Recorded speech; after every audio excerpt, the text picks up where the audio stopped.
बिस्मिल्लाहिर्रहमानिर्रहीम, अस्सलाम वालेकुम जी। मैं हूं मारिया अली और आप देख रहे हैं मेरा यूट्यूब चैनल। ज़ारा काज़मी के मेडिकल का जिक्र करते ही ज़हीर नेटवर्क की हवा टाइट हो जाती है। उन्हें बहुत अच्छे से पता है कि एमएलओ उनकी कब्र पर मट्टी जो है वो डाल देगा। मेडिकल करवाएं, इतनी इन्होंने कहानियां जो है सुनाई थी, पागल हुए थे। लेकिन अब जब मेडिकल असल में होने जा रहा है तो जो शोर मचाने वाले हैं कि जी मेडिकल करवाया जाए, अब इनकी ज़ुबान मुकम्मल तौर पे बंद हो चुकी है और इनकी कोशिश है कि किसी भी तरीके से मेडिकल ना हो। डेट्स पे डेट्स सिलवाई जा रही हैं, गेम्स पे गेम्स खेली जा रही हैं। और आप सबको याद होगा कि बच्ची का मेडिकल जो है वो होने जा रहा था। बच्ची को जो है वो अस्पताल लेकर जाया जा चुका था और पुलिस सर्जन के हवाले भी, उसने डॉक्टर के हवाले भी उसको कर दिया था और प्रोसीजर शुरू होने ही वाला था कि ये फौरन जाते हैं सिंध हाई कोर्ट और वहां पे जाके इन्होंने उसको मुअत्तल करवा दिया था। ये किसी सूरत नहीं चाहते थे कि बच्ची का मेडिकल हो। और अगर मैं आपको बताऊं कि जो सिंध पुलिस का किरदार है वो इस हद तक मशकूक है, लेकिन अच्छा है, मैं कहती हूँ कि खुल के इनका किरदार सामने आ गया दुनिया के। क्योंकि कराची से बहुत सारे ऐसे वाकयात रिपोर्ट हो रहे हैं जहां पर मासूम बच्चियों को वर्गला कर लेकर जाया जाता है, जबरदस्ती निकाह करवाया जाता है और उसके बाद जो है सिंध पुलिस आराम से जाके सी क्लास चालान पेश करके कह देती है कि जी अपनी मर्जी से शादी किया, निकाह कर दिया, अब हम क्या कर सकते हैं। तो सिंध पुलिस का जो किरदार है वो खुलकर इस केस में सामने आ चुका है। अब पूरे पाकिस्तान में सबको इस बात का इल्म है कि सिंध पुलिस किस तरह से किसको बचाने की कोशिश कर रही है। और बड़े मजेदार बात है कि जब ये ऑर्डर होता है, सिंध हाई कोर्ट का ऑर्डर आता है, तो व्हाट्सएप पे वो ऑर्डर भेज दिया जाता है जो इस केस के आयु हैं और फौरन व्हाट्सएप देखने के बाद जो है वो रुकवा देते हैं। वरना तो अक्सर इनकी कहानी मैंने सुनी हुई है, जो सईद रिंद साहब है वो कहते हैं कि जी जब तक रिटर्न ऑर्डर नहीं आएगा हम फला चीज नहीं करेंगे, हम फला चीज नहीं करेंगे। लेकिन उस दिन उन्होंने व्हाट्सएप के ऑर्डर पे जो उनको मिला था उन्होंने उसको रुकवा दिया। चले जी कोई बात नहीं। मेहदी अली काज़मी से मेरी बात हुई है, वो कहते हैं कि कहाँ से क्या क्या चीज़ें जो है वो रुकवाएंगे। अगर ट्रायल कोर्ट से मसला डालेंगे तो हम सिंध हाई कोर्ट जाएंगे, अगर सिंध हाई कोर्ट में मसला डालेंगे तो हम सुप्रीम कोर्ट ऑफ पाकिस्तान जाएंगे। तो अब जी इन्होंने क्या किया कि जो ज़हीर साहब हैं उनके जो नेटवर्क है उन्होंने मेडिकल रुकवाने के लिए जो है वो सुप्रीम कोर्ट तक जाने का ऐलान कर दिया है। कल सिंध हाई कोर्ट में ज़ारा काज़मी के एमएलओ के हवाले से अहम तरीन समाअत है।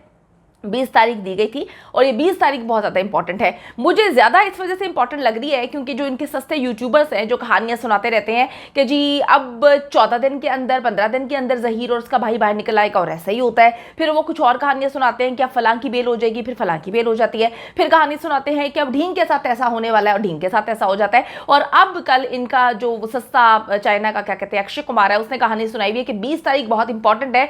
20 तारीख पर जो है मेहदी अली काज़मी और उनके जितने भी सपोर्टर्स हैं उनके पे जन्नाटेदार थप्पड़ पड़ने वाला है। तो जी मैं भी ये थप्पड़ खाने के लिए तैयार हूं और मैं चाहती हूं कि कौन सा ऐसा थप्पड़ है जो इनको कबल इस वक्त इल्म हो जाता है कि ये थप्पड़ पड़ने वाला है। कल 20 तारीख है, बहुत इंपॉर्टेंट जो है एमएलओ के हवाले से अहम तरीन समाअत है जिसे पहले ही सिंध हाई कोर्ट जो है वो मुअत्तल कर चुका है। और मेहदी भाई कहते हैं कि जी मुझे सुप्रीम कोर्ट ऑफ पाकिस्तान तक जाना पड़े मैं जाऊंगा।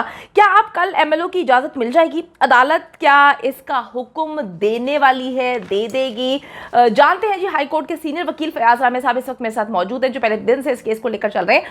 अस्सलाम वालेकुम रामे साहब, उम्मीद करती हूँ कि आप अच्छे होंगे। रामे साहब, एमएलओ होने से ऐसे कौन से राज बाहर आने वाले हैं जिसकी जो ज़हीर नेटवर्क है इनको बहुत ज़्यादा तकलीफ है? क्या एमएलओ इनके ताबूत में आखिरी कील साबित होने वाला है? जी मारिया, बहुत शुक्रिया आपका। कल का जो दिन है वो बहुत ही अहम दिन है मेडिकल के हवाले से। जैसा कि आप जानती हैं कि ये जिस तरीके से बेल को ये कहते रहे कि जी हमने मैनेज किया हुआ है और हमने मेडिकल मैनेज किया हुआ है। बेसिकली मेडिकल जो है वो इनकी ज़िंदगी और मौत का मसला है। मेडिकल अगर होता है तो उसमें डेफिनेटली फ़िज़िकल असाल्ट और दीगर चीज़ें जो हैं वो सामने आ जाएंगी और रेप के जो शवाहिद हैं वो सामने आ जाएंगे, वो एविडेंस सामने आ जाएंगे। और मेडिकल को डिले भी इसलिए किया गया और ताकि जो प्रीशियस एविडेंस है वो वेस्ट हो जाए और प्रॉपर तरीके से जो मेडिकल है वो कंडक्ट ना किया जा सके। लेकिन अब आपको पता है टेक्नोलॉजी इतनी तरक्की कर चुकी है कि 3 मंथ्स तक ये चीज़ें जो हैं वो सामने आ जाती हैं। बहुत सारी टाइप्स हैं फिज़िकल असाल्ट की, रेप की। तो इस तरीके से अब जो है वो ज़माने के साथ साथ वक्त के साथ साथ चीज़ें जो हैं वो जिद्दत अख्तियार कर चुकी हैं, इसलिए ये अभी भी डिटेक्ट हो सकता है फिज़िकल असाल्ट के हवाले से और रेप के हवाले से। जैसा कि ओरल जो है वो लिए जाते हैं कुछ सैंपल, तो ओरल सेक्स के हवाले से। तो वो इस तरह से मुख्तसर अगर मैं आपको लिमिट्स में रहते हुए एक्सप्लेन करूं तो अभी भी पॉसिबल है। इसलिए ये लोग हत्तुल इम्कान कोशिश कर रहे हैं कि मेडिकल डिले हो जाए।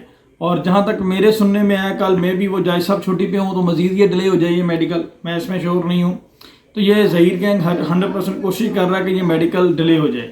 लेट्स सपोज अगर कल मेडिकल का ऑर्डर हो जाता है तो देन डेफिनेटली बच्ची का मेडिकल होगा और उसमें जो हकायक होंगे वो सामने आएंगे। और मेडिकल में अगर कुछ नए हकायक सामने आ जाते हैं तो उससे ये केस का जो पासा है वो टोटली पलट जाएगा और ये टोटली के सर्कमस्टांसेस ऑफ द केस जो है वो चेंज हो जाएंगे।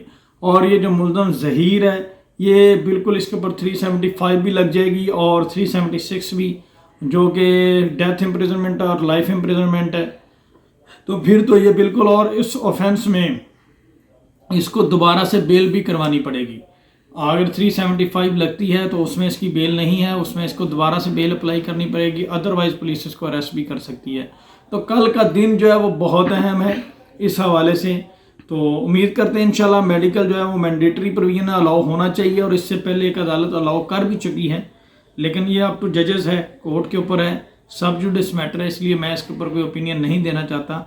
लेकिन मेरी ऑब्जर्वेशन के मुताबिक मेडिकल अलाउ होना चाहिए क्योंकि वो बेसिक रिक्वायरमेंट है, उसके बगैर इन्वेस्टिगेशन जो है वो कंप्लीट नहीं होगी और चीज़ें क्लियर नहीं होगी। मेडिकल के होने से बहुत सारी चीज़ें वाज़ेह हो जाएंगी और इन्वेस्टिगेशन मज़ीद ट्रांसपेरेंट होगी और अदालत के सामने जो प्रोसीडिंग है वो भी क्लियर होंगी। बहुत शुक्रिया हमारे। बहुत शुक्रिया आपका। रामे साहब हमारे साथ मौजूद थे जो पहले दिन से इस केस को लेकर चल रहे हैं। बिल्कुल सही जी, उन्होंने कहा जी बेसिक रिक्वायरमेंट्स किस तरह से पूरी होंगी, एमएलओ जब तक मेडिकल ही नहीं होगा बेसिक रिक्वायरमेंट पूरी ही नहीं हो पाएगी, जिससे डेफिनेटली चालान पे भी असर पड़ेगा। चालान पे आपको पता है 375 लगाई गई थी लेकिन उसको रिमूव कर दिया गया था सिर्फ इस वजह से जिनसी जाति की दफात जो लगाई गई थी उसमें बेल भी नहीं हो सकती थी, उसको इस वजह से रिमूव किया गया था क्योंकि मेडिकल नहीं हुआ था। और ये कहा गया था मोअज़्ज़ज़ अदालत की जानिब से कि जब एमएलओ होगा और अगर ये साबित हो जाता है जिनसी ज्यादती की गई है, उस पर तशद्दुद किया गया, उसको मारा पीटा है, उसको जो है वो दिमागी तौर पर उसके साथ जो है उसको परेशान करने की कोशिश की गई है, हर चीज़ आपको पता है मेडिकल में सामने आ जाती है, तो फिर ये दफात जो है वो शामिल कर ली जाएंगी। लेकिन जी एड़ी चोटी का जोर लगा दिया है इन लोगों ने, इनकी कौन से मफादात इसमें जुड़े हुए हैं आप सबको अच्छे से पता है कि बच्ची की जो मेडिकल जैसे ही होगा बहुत सारी चीज़ें खुल के सामने आ जाएंगी। लेकिन मैं कहती हूँ कि हमारा निज़ाम जो है वो इस तरह से तो नहीं पहुँचा हुआ ना कि हम पूरी दुनिया में हमारा जो निज़ाम है वो किस नंबर पर आता है। डेफिनेटली इतनी चीज़ें डिले होती रहती हैं, इतनी चीज़ें लटकाई जाती हैं कि कभी कभी तरस आता है उन लोगों पर जो बेचारे केसेस करते हैं और उनकी नस्लें जो हैं उन केसेस को लेकर चल रही होती हैं। जिसको इंसाफ चाहिए होता है वो दुनिया से चला जाता है और लटक लटक के ये हाल हो जाता है। नूर मुकद्दम कत्ल केस की अगर मैं बात करूँ तो ट्रायल कोर्ट से तो सज़ा मिल चुकी है, उसका जो कातिल है जिसने नूर मुकद्दम का सर तन से जुदा किया, लेकिन आप देखें कि उन्होंने हाई कोर्ट में अप्लाई करती है। हाई कोर्ट में जब भी डेट होती है कोई ना कोई ऐसी चीज़ हो जाती है जिसकी वजह से वालिदैन जाते तो बड़े इस जज्बे के साथ हैं कि जी इंसाफ मिलेगा, लेकिन मायूस होकर वापस आ जाते हैं। अल्लाह ताला जी हमारे मुल्क पे वालिदैन पे रहम करे, हर इंसान पे रहम करे जो तवक्कुआत लगा के बैठे हुए हैं हमारी अदालतों से और जो है जिनके केसेस सालों से पेंडिंग है। हम सिर्फ और सिर्फ ये चाहते हैं कि ये एक टेस्ट केस है, खुदा के लिए इस टेस्ट केस को जो है वो अपने मंतकी अंजाम तक पहुँचाया जाए, एज सून एज पॉसिबल इसका ट्रायल मुकम्मल किया जाए और जो बेसिक रिक्वायरमेंट है यानी कि एमएलओ उसकी इजाजत हर हाल में कल मिलनी चाहिए